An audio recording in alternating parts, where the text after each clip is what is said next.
Hello friends, मैं self Vishal Bandwal. Welcome to G prep G channel. तो अब क्या है कि गेट एग्ज़ाम में 6 महीना बचा हुआ है। 6 महीना मतलब 6 महीना 10 दिन बचा हुआ है। तो अब क्योंकि गेट एग्ज़ाम में सिर्फ 6 महीना 10 दिन बचा हुआ है, तो ये लास्ट का जो 6 महीना 10 दिन है, ये किस तरीके से तुम स्पेंड करता है, ये बहुत ज़्यादा इंपॉर्टेंट हो जाता है। क्योंकि अगर ये 6 महीना 10 दिन अगर तुम गलत तरीके से स्पेंड किया तो तुम्हारे सिलेक्शन के चांसेस बहुत ज़्यादा घट सकते हैं। और अगर तुम ये 6 महीना 10 दिन सही तरीके से स्पेंड किया तो तुम्हारे सिलेक्शन के चांसेस बहुत ज़्यादा बढ़ सकते हैं। तो आज हम तुमको बेसिकली 4 पॉइंट बताएँगे। वो 4 पॉइंट को तुमको रिगरसली अपने प्रिपरेशन के दौरान फॉलो करना है, ताकि तुम्हारे सिलेक्शन के चांसेस बढ़ सके। और वो 4 पॉइंट्स को बताने में मेरा हेल्प करेगा राजू भी।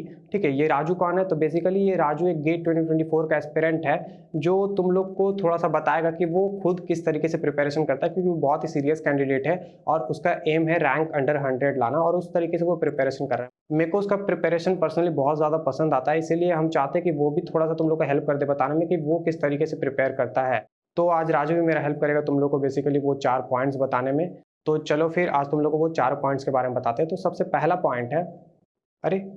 राजू तो वही पॉइंट कर रहा है। तो चलो फिर राजू से ही पूछते हैं कि वो क्या पहला पॉइंट फ़ॉलो कर रहा।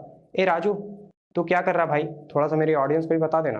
भाई प्लीज़ मेरे को डिस्टर्ब मत कर, क्योंकि अब गेट एग्ज़ाम में सिर्फ़ 6 महीना और 10 दिन रह गया और मेरे को बहुत सारा प्रिपरेशन करना है और मेरे को अंडर 100 रैंक भी लाना है। तो प्लीज़ मेरे को डिस्टर्ब मत कर। हाँ, हाँ भाई, मेरे को पता है, पता है। प्लीज़ लेकिन थोड़ा-सा मेरी ऑडियंस को भी हेल्प कर दे, ठीक है? वो लोग का भी अंडर 100 रैंक आ जाएगा तो तेरा भला ही होगा। ठीक है? तो थोड़ा-सा मेरी ऑडियंस को भी बता दे यार, क्या ही जाएगा तेरा? ठीक है, लेकिन सिर्फ़ इस बार हम बता दे रहे हैं, लेकिन अगली बार से मेरे को डिस्टर्ब मत करना। तो फ़िलहाल हम रिवीज़न कर रहे हैं, जो कि मेरे को लगता है कि बहुत ज़्यादा इम्पोर्टेंट है मेरे लिए, क्योंकि हम नहीं चाहते कि अगर गेट एग्ज़ाम में मेरे नोटबुक से अगर कुछ आया तो हम वो भूल जाएँ।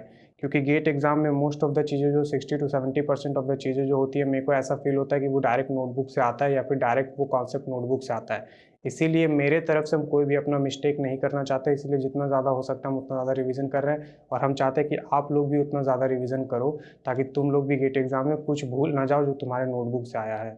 तो जैसा कि राजू ने बताया कि सबसे पहला पॉइंट जो वो फॉलो कर रहा है रिवीजन। और रिवीजन बेसिकली इसलिए इंपॉर्टेंट हो जाता है क्योंकि जब भी तुम प्रीवियस ईयर क्वेश्चन बनाएगा, जब भी तुम टेस्ट सीरीज देगा या फिर जब भी तुम गेट एग्जाम देगा, तो उस समय क्या है कि तुम्हारे साथ ऐसा नहीं होना चाहिए कि तुम अगर कोई क्वेश्चन को सॉल्व करने जा रहे हो तो तुमको हर बार नोटबुक देखना पड़े, क्योंकि हो सकता है प्रीवियस ईयर क्वेश्चन सॉल्व करते वक्त, टेस्ट सीरीज तुमको सॉल्व करते वक्त तुम्हारे पास नोटबुक अवेलेबल रहेगा, तो तुम क्या है कि अगर तुमको कुछ याद नहीं आ रहा तो तुम नोटबुक खोल के देख लिया और जाके तुम वहां पर क्वेश्चन को सॉल्व कर लिया। लेकिन जब तुम गेट एग्जाम में होगा तो तुम्हारे पास वहां पर कोई भी नोटबुक अवेलेबल नहीं होगा। और जब तुम्हारे पास कोई भी नोटबुक अवेलेबल नहीं होगा और मान लो तुम्हारा कोई कॉन्सेप्ट तुम्हारे डायरेक्ट नोटबुक से आ गया है और तुमको वो याद नहीं है, तो वो सोचो कितना बड़ा मिस्टेक होगा तुम्हारे तरफ से कि तुम्हारे नोट्स में वो कॉन्सेप्ट अवेलेबल है, लेकिन जस्ट बिकॉज तुमको याद नहीं है वो तुमसे नहीं बन रहा है। इसीलिए हम बोलते हैं कि अपने फुल नोट्स को जितना ज़्यादा हो सके उतना ज़्यादा रिवाइज करो। ठीक है, तो ये पहले पॉइंट को ध्यान में रखना कि अपने प्रिपरेशन के दौरान फुल नोट्स को जितना ज़्यादा हो सके उतना ज़्यादा बार रिवीजन करो, और शॉर्ट नोट्स है तो वो तो फ्रिक्वेंटली रिवाइज करते ही रहना। तो दूसरा पॉइंट है, अरे राजू तो दूसरा पॉइंट भी कर रहा है, तो चलो राजू से ही पूछ लेते हैं कि वो दूसरा पॉइंट क्या फॉलो कर रहा है। ए राजू, तू क्या कर रहा है भाई? मेरे ऑडियंस को बता ना, थोड़ा सा लोग को हेल्प मिल जाएगा। भाई हम तेरे को बोले थे ना कि बिल्कुल भी डिस्टर्ब मत करना, मेरे को बहुत सारा प्रिपरेशन करना है, तो फिर से मेरे को डिस्टर्ब कर रहा है। हाँ भाई, अब डिस्टर्ब नहीं करेंगे, बस ये एक बार बता दे, इसके बाद हम तेरे को बिल्कुल भी डिस्टर्ब नहीं करने जाएंगे। अभी हम फिलहाल प्रीवियस ईयर क्वेश्चन सॉल्व कर रहे हैं, क्योंकि मेरे को ऐसा पर्सनली फील होता है कि गेट एग्जाम का पैटर्न जानना बहुत ज़रूरी है अगर तुमको गेट एग्जाम क्लियर करना है तो। और वो तभी पता चलेगा जब तुम गेट का प्रीवियस ईयर क्वेश्चन सॉल्व करेगा। और क्या होता है कि जनरली हमको ऐसा फील होता है कि कोर्स जो हम परचेज करते हैं या फिर जो भी इंस्टीट्यूट में हम पढ़ाई करते हैं वहाँ पर 100% चीज़ें कवर नहीं की जाती, और इसीलिए मेरे को प्रीवियस ईयर क्वेश्चन से भी बहुत सारा चीज़ सीखने को मिलता है। इसीलिए हम प्रीवियस ईयर क्वेश्चन सॉल्व करें, जो कि मेरे को पर्सनली फील होता है बहुत ज़्यादा ज़रूरी है। तो जैसा कि राजू ने बताया कि वो प्रीवियस ईयर क्वेश्चन को सॉल्व कर रहा है। अब प्रीवियस ईयर क्वेश्चन को सॉल्व करना क्यों जरूरी हो जाता है? क्योंकि जो गेट एग्जाम में जो तुम्हारा क्वेश्चन आएगा उसका तुमको पैटर्न पता होना बहुत जरूरी है। क्योंकि जो हम लोग टेस्ट सीरीज देते हैं, ठीक है, या फिर जो कॉन्सेप्ट्स वगैरह हम लोग को अपने इंस्टीट्यूट में पढ़ाया जाता है या फिर कोर्सेज में पढ़ाया जाता है, बेसिकली हम लोग को उससे कॉन्सेप्ट वगैरह क्लियर तो हो जाता है, लेकिन एक आइडिया नहीं लगता कि गेट में किस तरह क्वेश्चन को पूछा जाएगा। तो इसलिए उस पैटर्न को समझने के लिए हम लोग को GATE previous year question solve करना बहुत ज़्यादा जरूरी हो जाता है। और किसी भी कोर्स या इंस्टीट्यूट में इंडिया का कोई भी गेट का इंस्टीट्यूट ऐसा नहीं है या फिर कोई भी ऐसा गेट का कोर्स नहीं है जहाँ पर तुमको 100% चीज़ें कवर कराई जा रही है। तो वो जो बाकी रिमेनिंग चीज़ें हैं वो तुम प्रीवियस ईयर क्वेश्चन को सॉल्व करते वक्त सीखेगा। जब भी तुमको कुछ नया तरह क्वेश्चन दिखेगा तुम उसको डीप में रिसर्च करेगा, तब तुमको नया चीज़ सीखने को मिलेगा। तो वहाँ से भी तुमको बहुत कुछ सीखने को मिलता है। इसीलिए प्रीवियस ईयर क्वेश्चन को बनाना बहुत ज़्यादा जरूरी हो जाता है, ताकि तुमको गेट का पैटर्न समझ में आए, किस तरह क्वेश्चन को पूछा जाता है, और जो नया तरह का चीज़ तुमको सीखने को मिलेगा, जो चीज़ें तुम्हारे कोर्स में कवर नहीं किया गया है वो भी तुम्हारा प्रीवियस ईयर क्वेश्चन सॉल्व करते वक्त कवर हो जाएगा। तो इसीलिए दूसरा पॉइंट इसको ध्यान रखना कि प्रीवियस ईयर क्वेश्चन को जरूर से सॉल्व कर लेना। तो अब आते हैं तीसरे पॉइंट पे। तो तीसरा पॉइंट है, अरे राजू तो तीसरा पॉइंट भी अब कर रहा है, तो चलो अब राजू से ही पूछ लेते हैं। ए राजू, तू क्या कर रहा है भाई? मेरे ऑडियंस को थोड़ा सा बताना भाई, प्लीज़ प्लीज़ थोड़ा सा हेल्प कर दे मेरे ऑडियंस को, ठीक है? भूतनी का तेरे को समझ में नहीं आ रहा है। हम तब से तेरे को बोल रहे हैं कि मेरे को डिस्टर्ब मत कर, मेरे को बहुत सारा प्रिपरेशन करना है, बहुत सारा चीज़ पढ़ना है, मेरे को मेरा गेट एग्जाम में सिर्फ 6 महीना 10 दिन रह गया। तेरे को समझ में नहीं आ रहा, उस समय से तेरे को समझा रहे हैं तो हाँ भाई, पक्का पक्का। इसके बाद तेरे को बिल्कुल भी डिस्टर्ब नहीं करेंगे, चाहे कुछ भी हो जाए। हमको समझ में आ रहा है कि तेरे को आईआईटी बॉम्बे जाना है, तेरे को अंडर 100 रैंक लाना है, ठीक? इसके बाद तेरे को बिल्कुल भी डिस्टर्ब नहीं करेंगे। बस एक बार और बता दे कि तू क्या कर रहा है, ठीक है? ये लास्ट टाइम बता रहे हैं, इसके बाद तू मेरे को पूछा ना तो सही में आके फिर हम तेरे को मारेंगे भी। अभी फ़िलहाल हम एप्टीट्यूड सॉल्व कर रहे हैं, क्योंकि एप्टीट्यूड गेट एग्ज़ाम में 15 मार्क्स का आता है, और मेरे को ऐसा पर्सनली फील होता है कि जो एप्टीट्यूड में है 15 में से 13 या 14 मार्क्स हासिल करना बहुत ही ज़्यादा ईजी हो जाता है। लेकिन जस्ट बिकॉज स्टूडेंट लोग जनरली इसको क्या करता है, इग्नोर कर देता है, जिसके कारण उसका क्या होता है कि लास्ट में अच्छे से प्रिपरेशन नहीं हो पाता है एप्टीट्यूड, और उसमें से अच्छा स्कोर नहीं कर पाता। लेकिन मेरे को ऐसा गलती नहीं करना है। हम अभी से एप्टीट्यूड पे ध्यान दे रहे हैं पैरेलली कोर सब्जेक्ट के साथ, ताकि मेरा एप्टीट्यूड में कम से कम 13-14 नंबर तो आ ही जाए। लेकिन मेरा एम है कि हम 15 नंबर आराम से ले आएंगे। तो तुम लोग भी क्या है कि अभी से एप्टीट्यूड कर सकता है पैरेलली, इग्नोर मत करना अगर तुमको भी अंडर 100 रैंक चाहिए मेरी तरह। तो तुम लोग देखा कि राजू एप्टीट्यूड सॉल्व कर रहा है, और एप्टीट्यूड सॉल्व करना अभी से क्यों जरूरी हो जाता है, क्योंकि बेसिकली क्या होता है कि स्टूडेंट्स एप्टीट्यूड को शुरू में इग्नोर करता है, और जब लास्ट का 1-2 महीना बचता है तो उस समय स्टूडेंट सोचता है कि यार अब हम एप्टीट्यूड स्टार्ट कर लेते हैं। लेकिन उस समय इतना सारा रिवीजन करना होता है, इतना सारा टेस्ट सीरीज देना होता है कि उस समय एप्टीट्यूड पे फोकस करने का टाइम नहीं मिलता।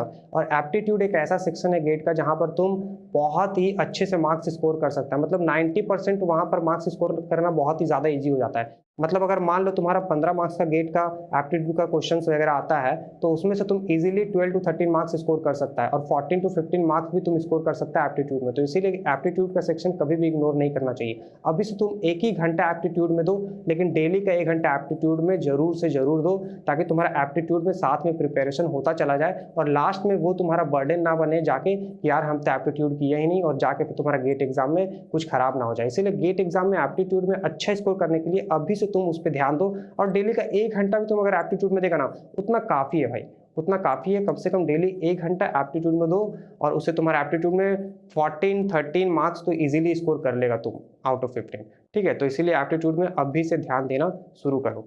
तो अब चौथा पॉइंट है, अरे चौथा पॉइंट भी राजू कर रहा है, तो एक काम करते हैं, चौथा पॉइंट भी राजू से पूछ ही लेते हैं। ए राजू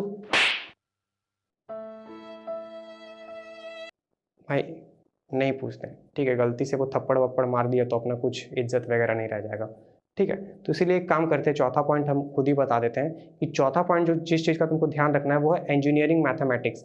इंजीनियरिंग मैथमेटिक्स तुम लोग अभी से बनाना शुरू कर दो, क्योंकि स्टूडेंट क्या करता है, इंजीनियरिंग मैथमेटिक्स और एप्टीट्यूड दोनों को लास्ट के लिए रख लेता है कि शुरू में सारा कोर्स सब्जेक्ट वगैरह कवर कर लेते हैं और लास्ट में इंजीनियरिंग मैथमेटिक्स भी कवर कर लेंगे। लेकिन ऐसा नहीं हो पाता, लास्ट में तुम्हारा कुछ भी कवर नहीं होगा जो भी तुम्हारा छूटा हुआ है। इसलिए एप्टीट्यूड और इंजीनियरिंग मैथमेटिक्स ये दोनों को अभी से साथ में पैरेलली सॉल्व करना शुरू कर दो, ताकि तुम्हारा लास्ट में जाके ये बर्डन ना बन जाए या फिर ये छूट ना जाए। क्योंकि ट्रस्ट मी, एप्टीट्यूड और इंजीनियरिंग मैथमेटिक्स ये दोनों सेक्शन कंपैरेटिवली बहुत ज़्यादा ईजी हो जाता है, और इसमें तुम इजीली 90% से ऊपर मार्क्स स्कोर कर सकता है। जैसे कोर सब्जेक्ट वालों के लिए aptitude plus engineering mathematics 28 marks का आता है, तो उसमें से इजीली तुम 24-25 स्कोर कर सकता है। और सीएसई वालों के लिए एप्टीट्यूड प्लस इंजीनियरिंग मैथमेटिक्स तुम्हारा 23 मार्क्स का आता है, और उसमें से इजीली तुम 20+ स्कोर कर सकता है। इसीलिए इंजीनियरिंग मैथमेटिक्स और एप्टीट्यूड को साथ में प्रिपरेशन के साथ करते रहो, ताकि तुम्हारा वो लास्ट में जाकर बर्डन ना हो जाए, और लास्ट में तुम आराम से निश्चिंत होकर अपने रिवीजन और टेस्ट सीरीज में ध्यान दे पाओ, ठीक है? तो ये 4 पॉइंट्स को तुमको अच्छे से फॉलो करना है, बिल्कुल भी